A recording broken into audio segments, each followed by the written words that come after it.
wikang Pilipino sa pambansang kalayaan at pagkakaisa ni Patrocinio Villaverde sa bawat panahon, sa bawat kasaysayan, sa bawat henerasyon.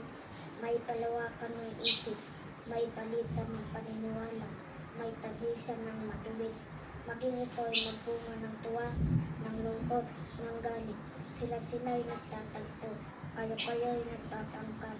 Isang diwa ang nagpasya, isang wika ang ginamit. Wikang Pilipino, wikang makadiyos, makabayan, makatao. Wikang naglalagos sa isipang makabansa. Wikang namumuot sa damdaming makalupa. At paisa-isang dila, parami-raming labi, sama-samang tinig, tumutulong, sumasagsak, umiiyaw, nangangali, humingi kalayaan, katarungan, kalayaan, katarungan. Hanggang saan susukatin, hanggang kailan bubuhayin, hanggang kailan maangkin.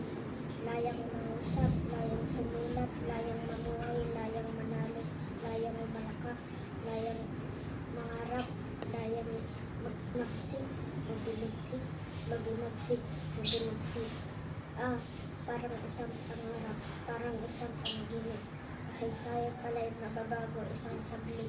Sa dakong silangan, doon sa silangan, ang sikat ng araw, sumilip, sumikat, uminit.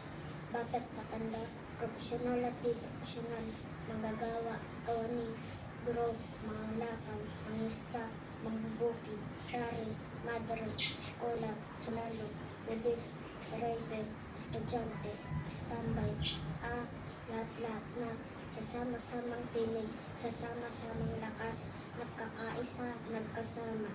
Wikang Pilipino sa pambansang kalayaan at pagkakaisa ni Patrocinio Villaverde.